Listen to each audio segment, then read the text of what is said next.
Alright. Let's go. This should be different because this is a passion one, right? I'll check out this.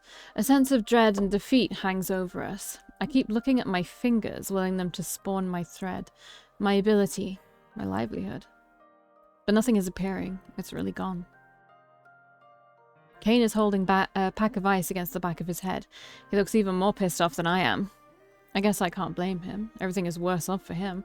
Not only did he lose his ability as well, but we failed in capturing Benjamin.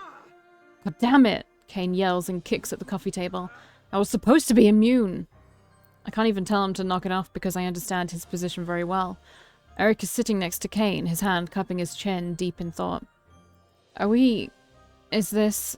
I start awkwardly. Permanent? Eric finishes my thoughts. Is it? I ask, fear filling my voice. I can't answer that. Kane kicks the table again. This is bullshit, he groans. Our mission may have ended in failure, but this is not the end, James interjects. Who the hell asked for your opinion? Kane snarks at him. Are you all giving up? Asks James. What else can we do? I ask, feeling dejected. Kane and I can't use our powers. People actually know our faces and even our identities. Benjamin escaped and we don't know where he is. There's nothing we can do at this point. James gives me this look, this hard and chilly expression in his gaze, like he's disappointed in me. I don't know why, but that look hurts even more than knowing Benjamin escaped. Pathetic.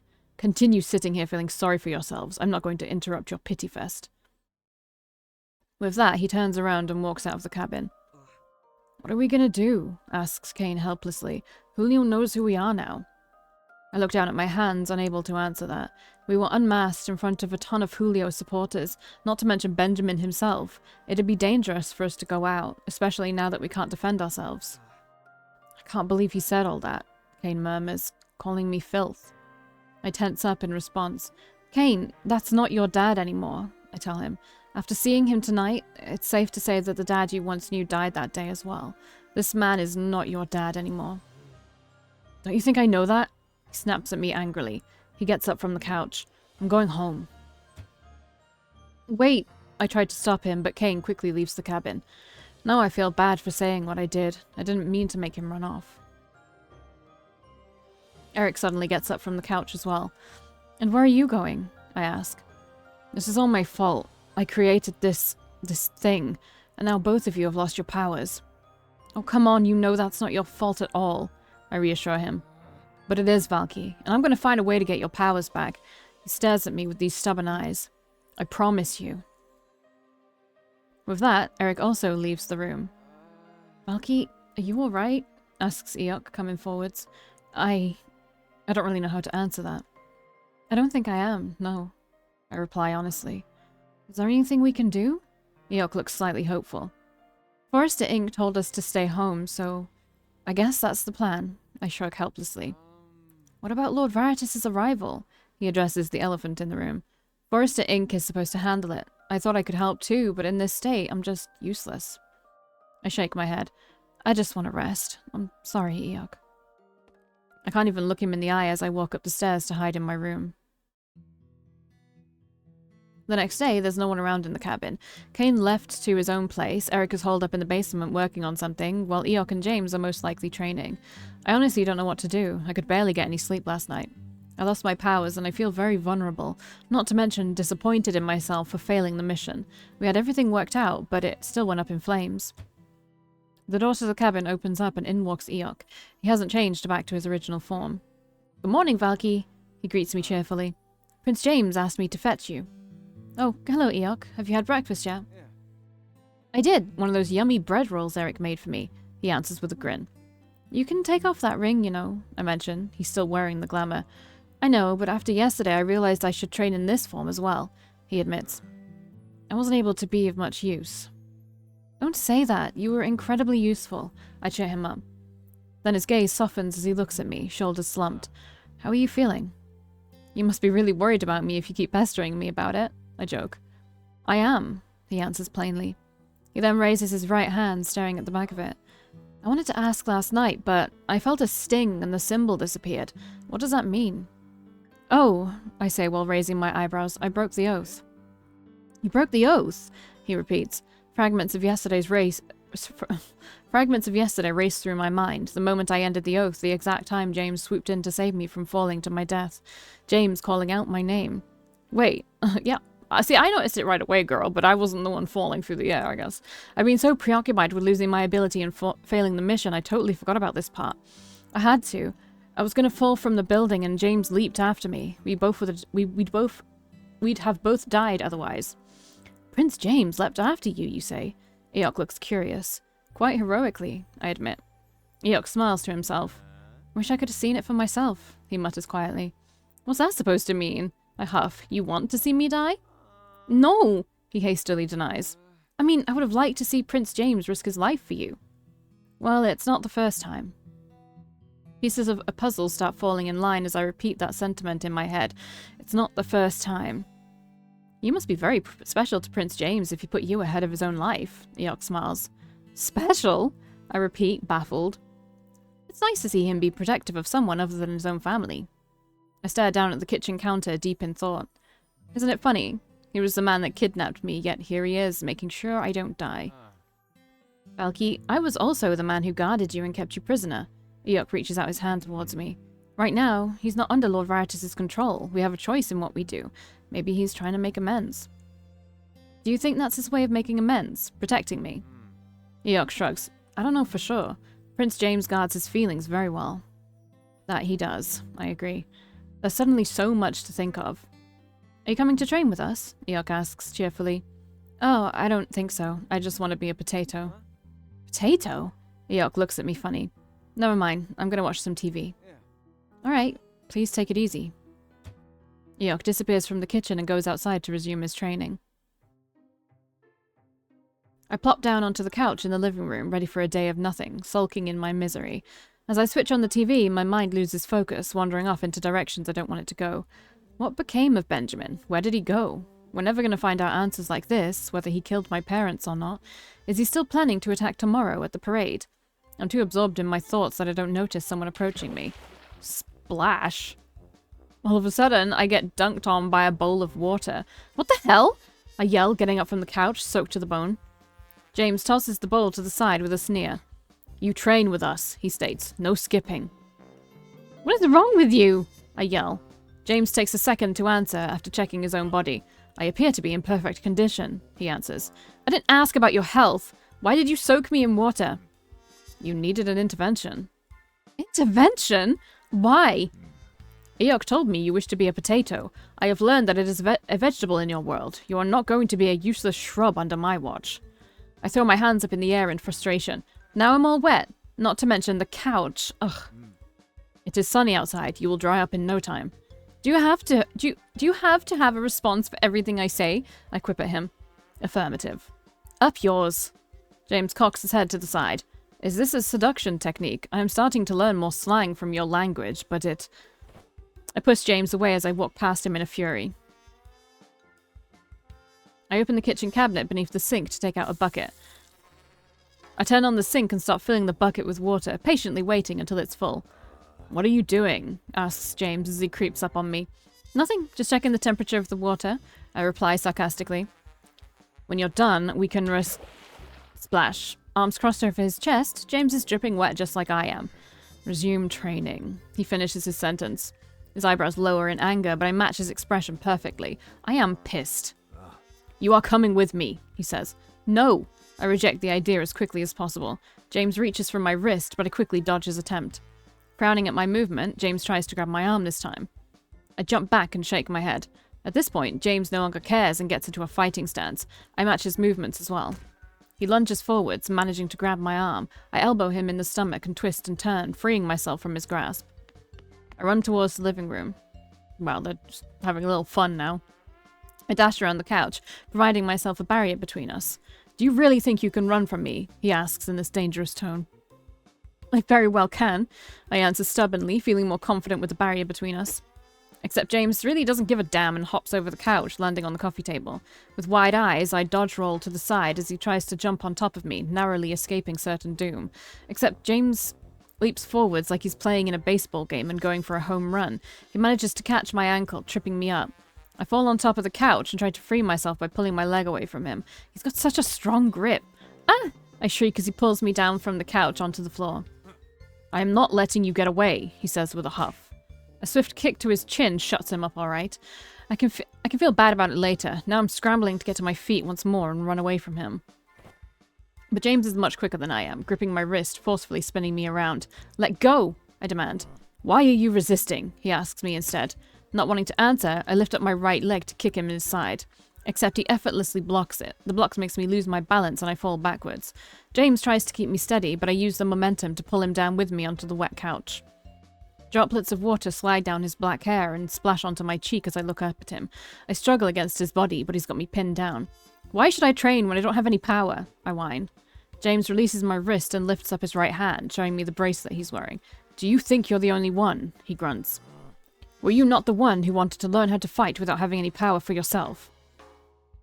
That was before they stripped my ability. Now I'm practically naked. You are no different than before in terms of skill. I growl at him. Besides, why are you still wearing that bracelet? Nothing is preventing you from taking it off anymore. What's happening up here? Eric wanders into the living room, having exited the basement. When he sees us both on the couch, dripping wet and James on top of me, his face contorts into disgust and anger. Are you... That's a bit far, dude. That's a bit far. Are you fucking my sister? No! James and I yell out in unison. Get off me, I murmur as I push James away. This time he complies and pulls himself away from me and stands up straight. What the hell are you two doing? Why is everything wet? Eric asks as he gets closer to the couch. Ask Mr. Grouchy over there, I say, brushing the wet hair out of my face. I designed a training regimen based on your utter lack of combat talent. Even an infant could be taught life-saving skills, says James in a more composed voice. Whether or not you have your ability has no bearing on your training. I huff in response, knowing he has a point, but too annoyed to let him win the argument. I didn't think you would run away in the face of adversity. Great, kick me while I'm down, why don't you? Stupid James. Training is not going to help me get my ability back, I hiss. Neither is acting like a food substance. Food what now? Eric asks, confused. James closes his eyes with a sigh. I'll be outside in the woods, training. His brown eyes fix on me. I'll be expecting you, even once the sun goes down. James dramatically walks out of the living room, or at least it would have looked cool if he wasn't leaving wet footprints behind. Care to tell me what that was all about? Asks Eric. It's nothing. I'm just pissed and wet. I'm gonna go dry myself off. You know that might get moldy, right? Eric gives a skeptical eyebrow raise at the couch. I groan loudly. The blow dryer blows hot air against the couch as I crouch down, directing it towards any wet spots. I've dried myself off, currently contemplating my own life choices as I dry a couch. This is stupid. Eric said he's working on something to revert the changes brought upon by the weapon made by Julio. I honestly don't have much hope. I look over at the windows, seeing the sun slowly settle down. They must still be training then. Eventually, it's nighttime and I've made dinner for everyone. That's the only thing I could force myself to do. However, it's only Eok who is on time. Where's James? I ask. Fasting, I presume, Eok answers. You're not? I'm way too hungry for your delicious food to do that, he grins. Thanks, I say with a smile. Eric doesn't want to eat either. He's holed up in the basement trying to figure out if there's a way to undo, I gesture at myself, this. Your brother is very smart. I have high hopes he can do it. We sit down at the bar to eat our dinner. What is our plan for tomorrow? He asks, slurping up some noodles. I don't really have a plan, I admit. I thought we were going to attend the parade, just to be sure. We're supposed to stay inside, I say with a sigh. I've already been warned not to go out twice. Back on Yule, you sure didn't listen to that rule, he mumbles. I heard that, I say, giving him a sharp and judging look. But he's right, rules don't really hold me down. I guess I'm just really demoralized with everything that's happened. Your food is very delicious again, he says, changing the subject. Thank you. Not like I did a whole lot. I'm gonna miss it. A wave of sentimentality and a sense of dread washes right over me as I realize the gravity of his words. Eok will leave Earth. He's not gonna stay here. You're going back to Yule, aren't you? Yeah. Of course. That is, if we can defeat Lord Veritas when he arrives. I wouldn't really have a home to come back to if that doesn't succeed. What's gonna happen if you return to Yule? An uprising for sure. Reformation of our current command. Not everyone will be on board, but many Gout loathe Veritas for violently taking over. That sounds really complicated, I say. I don't have much knowledge about their politics. You'll stay safe, right? I ask hopefully. He smiles at me. I will do my best. I poke at my food, not liking the fact that Eok will leave. James too. What about James? I ask. Will anything happen to him? Eok stops eating his food, deep in thought. Most likely he will remain captain and command our troops. Oh, that's good. I thought you'd all lynch him or something. Prince James is a worthy captain. He earned that rank all on his own. Many admire him, he says, sounding confident. He'll be returning to Yule and remain a captain if things go according to plan. There's a pain in my heart at thinking of saying goodbye, to never see them again. It's been, what, 6 months since we first met? It feels like a lifetime with everything I've experienced. And the people we've left behind on Yule, like Bilius, who had taken great care of me, or the adorable Nornus. Wait, what happens to Nornus? I ask, my voice cracking in the middle. Eok managed to negotiate his safety, but that's with Veritas still alive. Not to mention Nornus would be devastated if his own brother was murdered. Eok looks troubled this time. I can't say for sure. Princess Lana doesn't seem to think too kindly of him. I reach out for Eok's arm. Please make sure he's safe. He's nothing like Veritas. He's kind and totally innocent of any war crimes his brother has committed. I will try, Valkii. I don't want to kill the young prince either. This makes me super worried for him. I would even welcome him to stay on Earth if it's too dangerous on Yule, but it's not like he'll be tagging along with Veritas, who's getting ready for war. I just want him to be safe, I mumble as I release his arm. I promise I'll keep him safe to the best of my capabilities, Eok says with an encouraging smile. Maybe James will help too. That's a little too optimistic, Eok chuckles nervously. I'm gonna miss you, Eok, I say with a sad smile. His face falters as well. Same. I'm happy we managed to cross paths, even if it wasn't under ideal circumstances. Maybe in another life the circumstances would have been different, and it will be. Bring out his route already. It says I can play it, but I don't trust that. I doubt it's done. I don't know why it says I can play it. I don't know why it says I can play it. It's not done. Yeah. Maybe, he agrees with a smile. Having to say goodbye to Eok feels like saying goodbye to a best friend. Kane is a very dear friend of mine and nothing will replace him, but I've grown so attached to Eok. And admittedly, James has also filled a spot. He's not the same as best friend or anything. He fills an unlikely niche. I feel a different sense of loss when I think about him leaving Earth. Do you reckon I should bring dinner to James? He still hasn't come back, I say. Maybe he's lost, Eok says with a snort. No, I tied ribbons around the tree so he could find his way back. I shake my head. Oh, so that's what they were. That's very thoughtful of you. I almost feel like blushing, as if Eok caught me doing something naughty. I think it's a good idea, though. Prince James was sulking earlier because you didn't join our training. It's not the end of the world if I skipped a day, I mutter. No, but it's his way of supporting you and giving you a distraction. You did seem rather stressed. Eok balls his hand into a fist and grins at me. Training does help take your mind off things. All right, I'll go see him after we finish our food. Now eat up. Finding my way through the forest, I notice a firefly here and there twinkling in the distance. They seem to be coming out in droves now that it's turning summer. As expected, James is out in the clearing, practicing some moves. He really has been training out here the entire day, already topless. I guess it's because he gets too sweaty. I brought you dinner, I call out to him, since you didn't show up at the cabin. Encased in a plastic container, I present his dinner to him. James quits moving around and tosses his head towards my direction. So you finally decided to join, James drawls out slowly. No, I'm just here to bring you dinner. I have no need for sustenance unless potatoes are on the menu tonight. I nearly do a double take.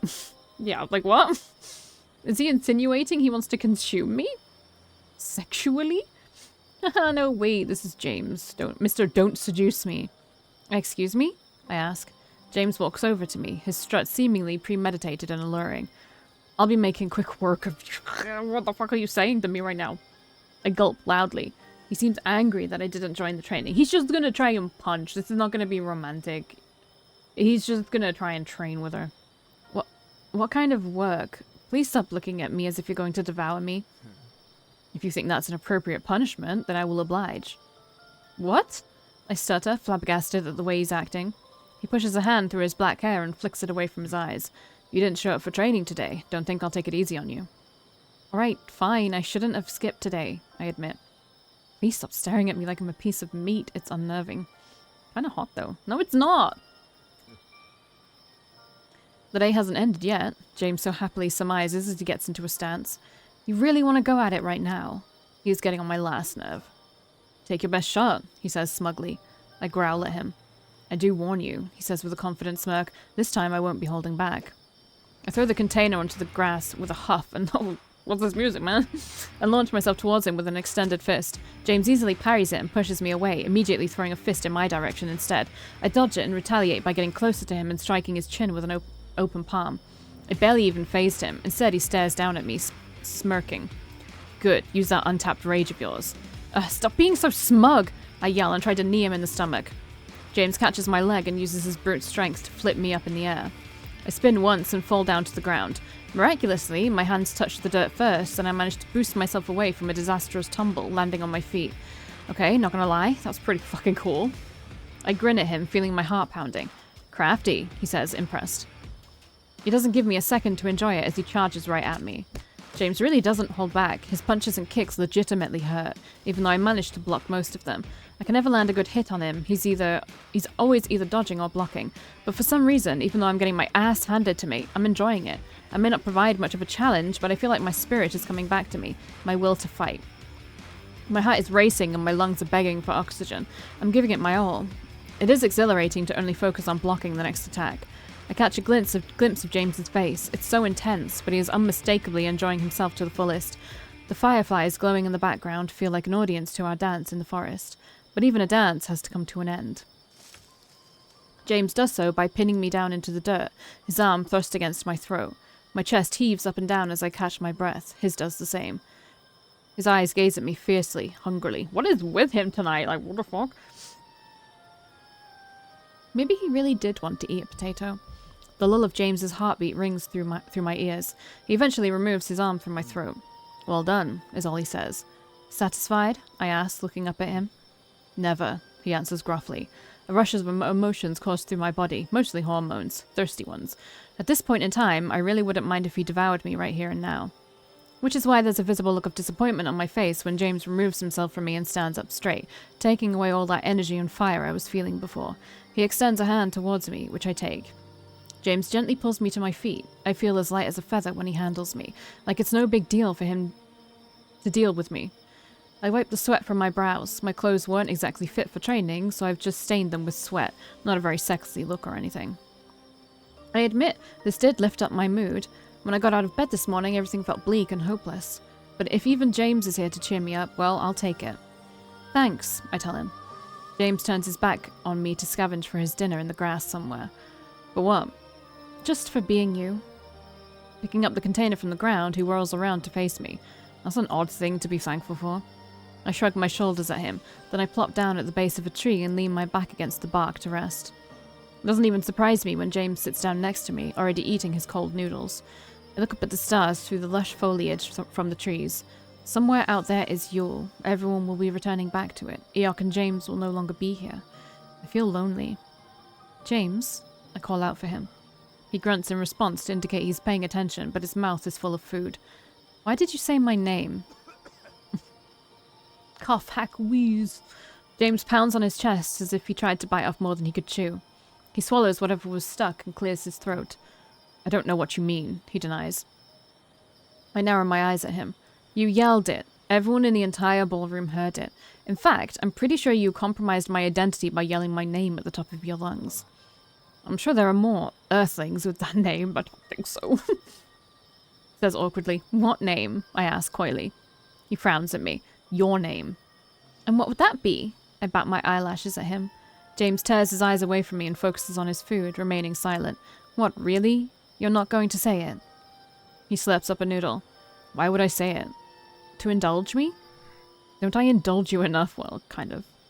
So you're admitting it. You indulge me. James shuts his mouth. No more talking, he grunts as he continues with his meal. I pout at him. Well, you're no fun. I've never been fun. I'm not going to disagree with that. More slurping. Why did you jump after me? I ask instead. You couldn't fly. It was a death sentence. Jumping after me meant dying too. That's unlike you, I point out. James finally leaves his noodles alone. I don't know why I did it, he admits. That's not really an answer. He glares at me slightly. It was an instinct, he replies instead. Instinct to jump after people who are about to die, or just me? I don't risk my life for just anyone. My heart skips a beat. This time his eyes soften, almost introspective, gazing down at his cold noodle soup. I don't know why I reacted the way I did. It was unbecoming of me. Then his brown eyes flicker towards mine. You must know that, to me, my family is everything. I don't throw my life away for no reason. I understand that, I say, but you jumped right after me anyway. I knew you would break the oath. Is that because you think I trust you, or because you trusted I was so afraid of dying I'd break the oath so you could save me? Valkii, I trust you. My face quickly fills up with blood as I awkwardly look away from him. That is not an easy thing for me to say. I take a peek at him through the corner of my eye. Say it again. Say what? My name. Valkii. The hairs on my arm stand up straight, goosebumps are spreading everywhere on my skin. I turn to face him, getting closer. Again, I command. His eyes glaze over. Valkii, he says in a softer tone. My heart is racing with untold energy. Have you had your fill yet? I don't think I could ever grow tired of hearing it. I'm not going to continue to indulge you. Then at least tell me, why is it that you trust me? Silence. For reasons I do not even know myself. His brown eyes are fixed on me. I can see the confusion settled in them. My family are the last survivors of the Rahu race. It's all that ever mattered to me, all I ever trusted. I have never seen anyone as pitifully weak as you. Hey now. Managed to have such a strong spirit, so insignificant, small, and easily bruised.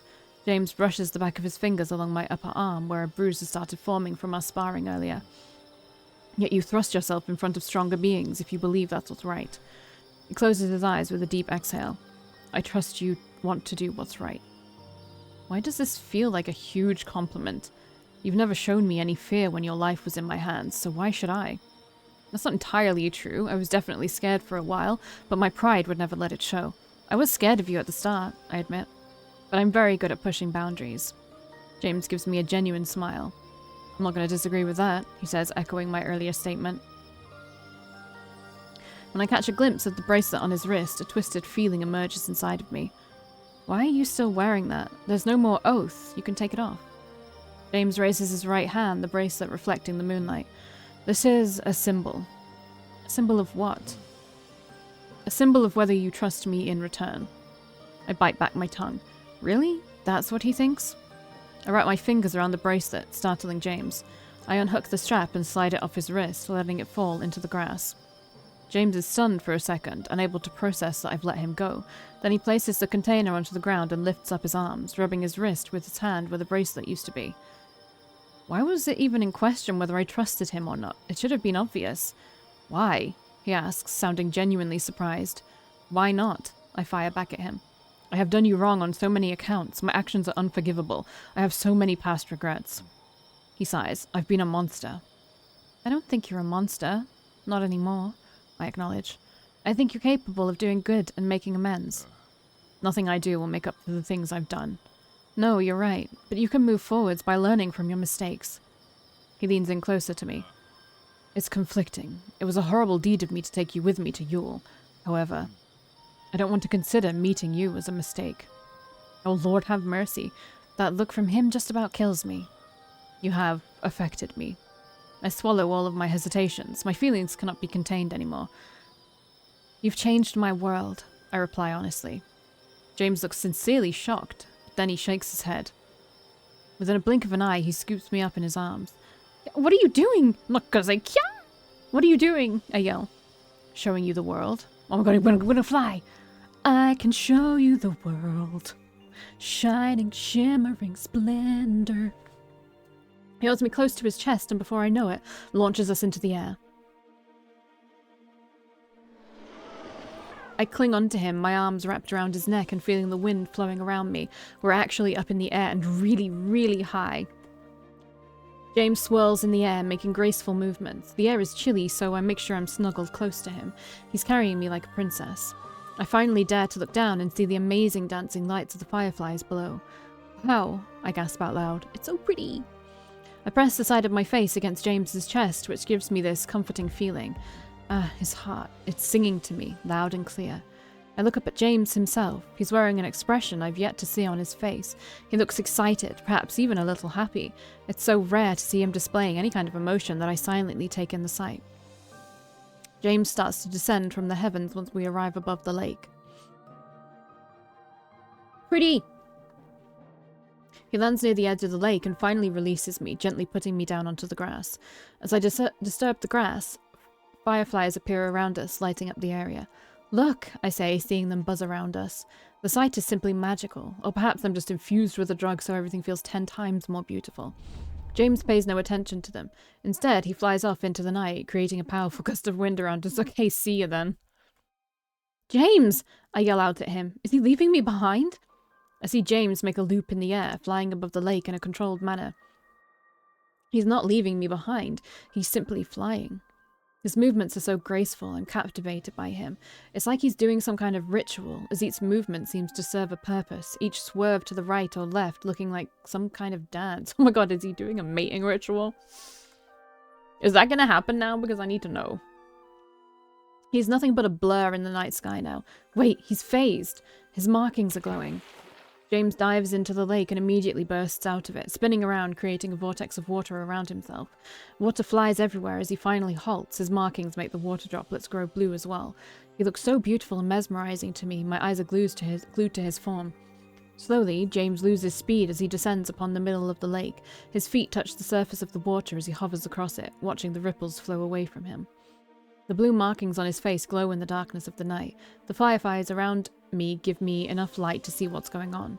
Everything feels like it's sparkling. He truly is not from this world. James finally makes eye contact with me. I feel like I've been captivated by a spell that makes me unable to move. He gradually starts to hover towards me, the tips of his shoes dragging across the water. When he reaches the edge of the lake, he extends out his hand to me. Water drips down from his face, rolling onto his glowing marks. They're so beautiful. Thought he was naked for a second then. Thank you for being you, he says softly. Oh, that's so nice. He's reflecting what we said to him before. A smile spreads across my face. I reach out for his hand, not afraid of him at all. I trust him. My life lies in the palm of his hand and nothing feels more perfect. James lifts me from the ground, dropping an arm around my waist and pulling me in close to his body. Our noses almost touching each other. The times I've seen him in his phased state, those pretty glowing marks, it's always been a situation under duress or anger, pain even. This is not one of those times. I want to ask him, why have you phased? But my tongue feels like lead. James hovers backwards, taking us to the middle of the lake. I lean my head against his chest again, listening to the song his heart is playing. It's comforting to listen to. His arm slides away from my waist, and I look up at him, seeing him give me this smirk. You're gonna drop me? You know. Before I know it, I slip from his grasp and he drops me into the lake below. I crash into the water, immediately engulfed by it. I frantically splash around to reach the surface and to be able to breathe again. My head pops out of the water and I take a deep breath of fresh air. I kick my legs to keep myself afloat. I see James hovering above me, smirking at me. See, now for me, you've ruined the moment. What the hell? Do you just enjoy seeing me soaked? I demand to know. James curls his lips into a smile, bringing a hand to his mouth to cover it. That was for skipping training today, he says with a chuckle. I brush my wet hair out of my face and huff out loud at him, but I can't stay mad, not when I'm finally seeing him smile like that. So he can have fun. Fine, I guess I deserve it, I grumble. James crosses his arms across his chest, seemingly pleased with himself. Two can play at that game. I reach out to grab his ankle and yank on it, hard. Not expecting the sudden movement, James gets pulled down into the water with a surprised yelp. His head quickly resurfaces, his black hair covering his view. We're swimming right next to each other. I can see the stripes glow behind his wet hair. I laugh at him. Serves you right. James swims closer to me, our faces in front of each other, bobbing across the water. I look down into the water and see it glow up from his markings. When I look back up again, his blue eyes are gazing into my own. I find myself lifting a hand out of the water and touching the mark right beneath his left eye. James doesn't flinch away from my touch. Why did you phase? I decide to ask. I thought you only did it when fighting or when in pain. Rahu glow when they're in combat, or... He looks me in the eye, excited. I was almost under the impression it was a silly way to attract a mate. Haha. It's a bit embarrassing to admit he does look super pretty like this. It's very attractive. Who says it isn't? He answers nonchalantly. I immediately pull my hand away from his face. My cheeks burn with a blush. Is he serious? Unexpectedly, James grabs my hand underwater, bringing it back to his face. My wet fingers touch his glowing marks. Do you dislike them? He asks in a soft voice. I think they're gorgeous. I shake my head. How could I dislike a part of you? James closes his eyes, leaning his face into the touch of my hand. I'm shocked at his actions. I never imagined we'd be here, in a lake, me touching his face like this. His skin feels so warm despite the cool water. I'm feeling a little short of breath. I carefully push a few wet strands of hair from his face. His eyes flutter open, gazing at me with a look of longing. I feel like I'm melting in front of him. There's a tension growing between us. It's almost palpable. The slow hum of a beat can be faintly heard radiating from him. Do all Rahu sound like you? I ask. What do you mean, sound like me? Do I have a strange accent? My hand moves away from his face and it slips back into the water. I press it against his chest, my fingers fanning out. I can feel his heart thump against it. It's that same strange beat from before. It feels like it's playing a song. I muse out loud. We're gonna find out! James's eyes widen slightly. You can hear it? He asks. I can feel it, even now. I say as I push against his chest. His heart leaps against my hand, pounding harder than before. I sound out the melody I've been hearing all this time, mimicking it in tune with his heartbeat. It's so peculiar. I've never heard a heartbeat like yours.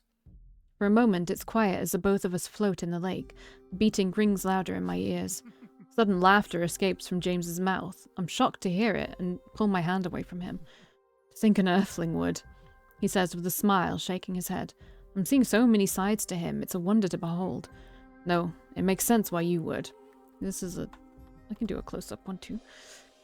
Before I know what's... Oh my god, just tell me what it is!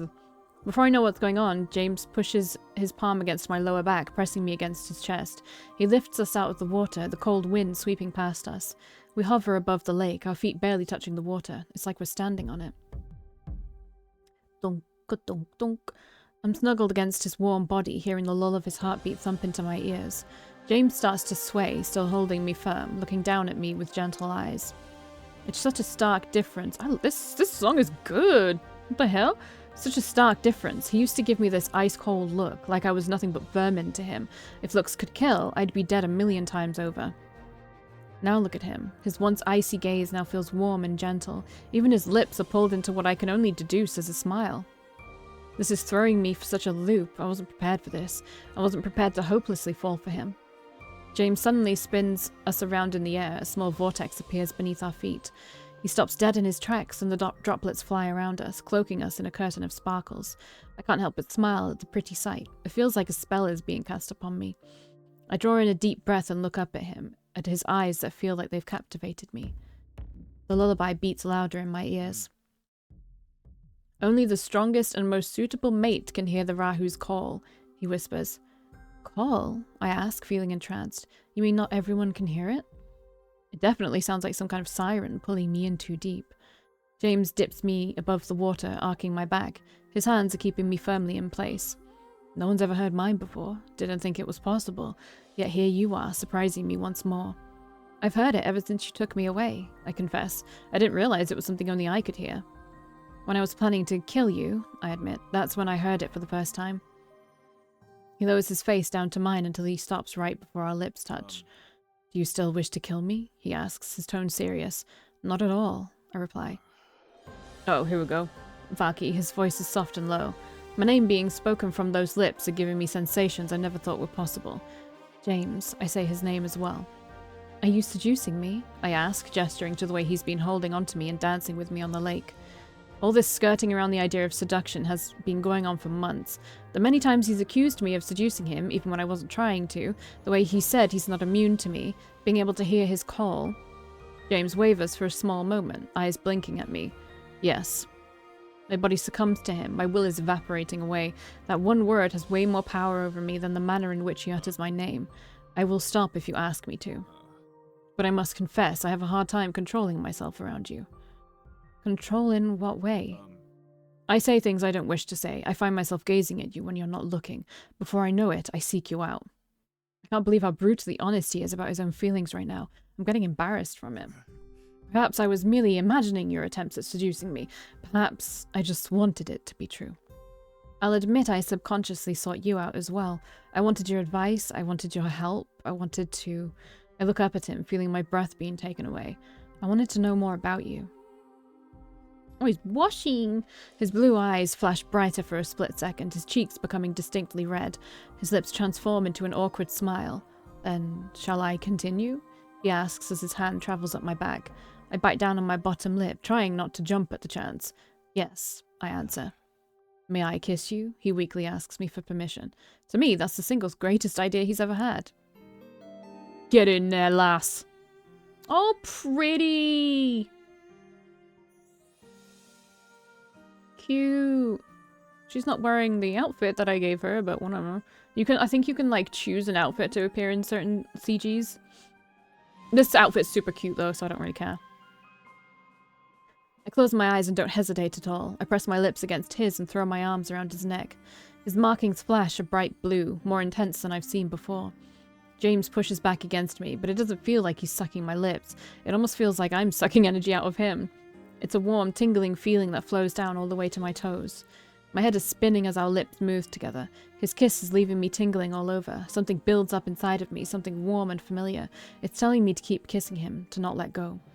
This feels amazing. He caresses my lips, at first gently, but as I respond, he gets a little more confident.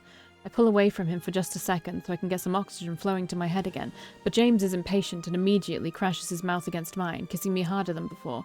I go wild with hormones bubbling up towards the surface. I've definitely been attracted to him all this time, but the intensity of my feelings right now are on a whole nother level. We float in the air, embraced in each other's arms, lips locked together as if it's our lifeline. I trust him, and I want him. I can't deny that. James finally removes his lips from me, and I already want to kiss him again. He lowers his head until he plants his mouth on the side of my neck. A shock travels through me, and I groan out loud. That feels good. I don't know when I'm going to start. I don't know how far this is going, but, you know, let me know, guys. He sucks lightly on that spot, making my body brim with electricity. My pulse is leaping against his lips.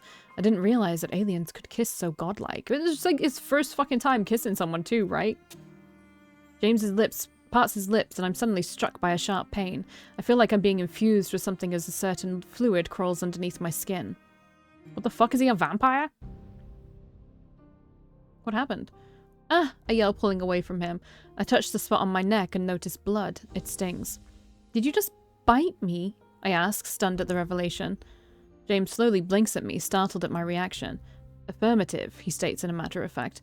What the hell? Why? Are you a vampire? I'm breathing so fast right now, my body is heating up and my heart is pounding even faster. I'm still in a whirlwind of emotions, my mind is playing catch-up with what's happening. I was completing the imprint, James explains. Excuse me? I guffaw. Did you just say imprint? Put me down, I demand. James flies me towards the field of grass and lowers me onto the ground. I jump away from him as soon as my feet touch dry land. My heart calms down a little due to the distance between us. I rub the spot on my neck. The bleeding has already stopped. But I feel it's throbbing. It's an odd sensation. It's hard to explain. Like there's another life source inside of me. James, humans don't imprint, I tell him seriously. What exactly did you do to me? James crosses his arms across his chest.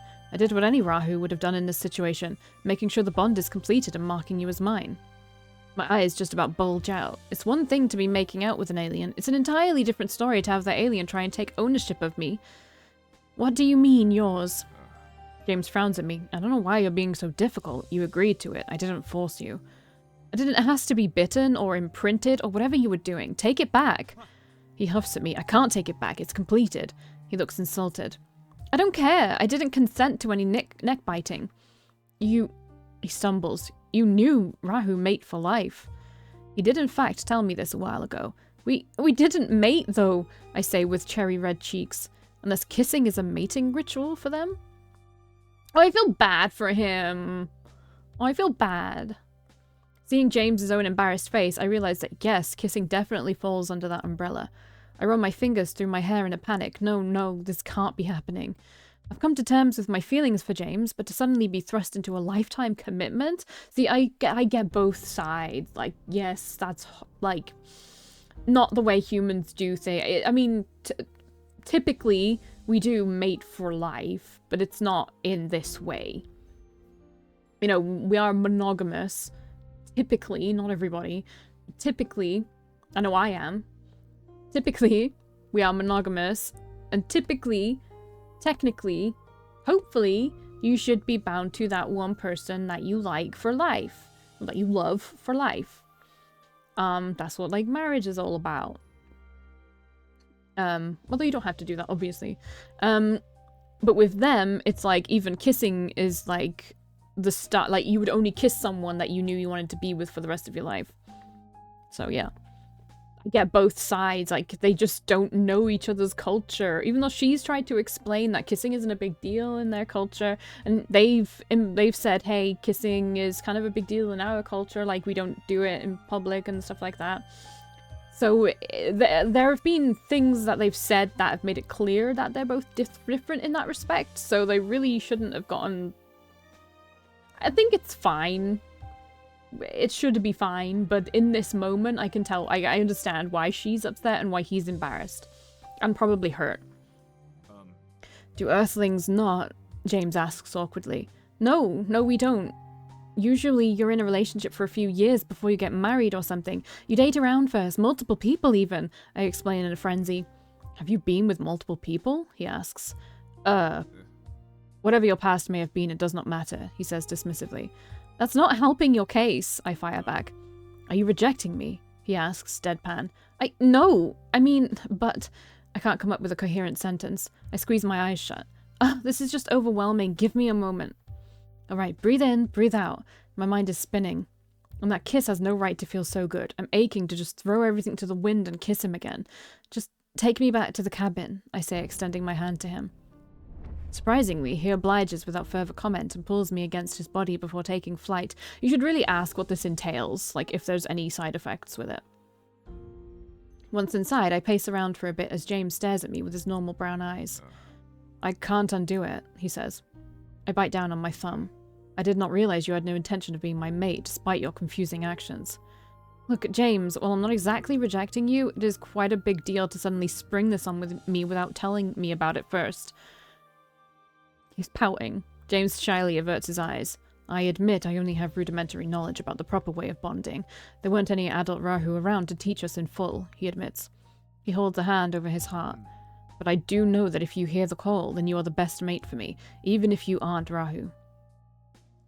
Why can he make it sound so romantic? It's like he's saying it's fate that we should be together. I think I want to sleep. Let me gather my thoughts, I say slowly. Very well. Perhaps you'll be able to accept it tomorrow. I give him a wry glare. Right, I say sarcastically. As I'm about to turn away from him, James catches my hand, forcing me to look at him. But you are mine, Valkii. Don't forget that, he says in this low voice that makes me want to melt. And I am now yours. I understand. He releases me and takes a step backwards. This man is going to be the death of me. Man, just accept it for now. Like, you can deal with the consequences later if you don't like him. My eyes fly wide open when I hear my brother yelling from downstairs. Valkii, get your ass down here, he yells. Groggily, I roll out of bed and land on my feet. Memories from last night's flight and kiss come rushing back. I take a quick glance in the small mirror in my room to check my neck. Oh, the bite marks, they're gone. That's strange. I figured I would have to cover them up to avoid any embarrassing questions from Eric or Kane. I don't even know what to say to Eric about it if he were to find out. Valkii! Eric impatiently calls for me again. Coming, I yell. Finally making my way down to the basement, Eric is spinning around in his chair like an overexcited kid. I'm here, I say. What do you want? I'm not making you breakfast. Eric shows me a small vial with a big grin. I'm not 100% sure since I haven't tested it yet, but Kane provided me a blood sample so I could examine the anti-supervenom, and I managed to sort out the genomes and... Stop doing this. This is the one cliche that I think should just disappear. English, please, I urge him. An antidote. I made an antidote. Wait, really? Alright, cool. 2 more left. What the fuck? No. Wait. Right, passionate. We don't go to this one because it's the innocent side of this one, which I never do them because I don't. That's not something I would enjoy. But we should go right to here, not here. So we're gonna go there and there. So this, Vartus, Julios, are all gonna be sorted out in this one, because this is the epilogue where you're like wrapping everything up, not in the sense of like wrapping up the main story, but wrapping up like the afterwards of the main story. So I'll see you then.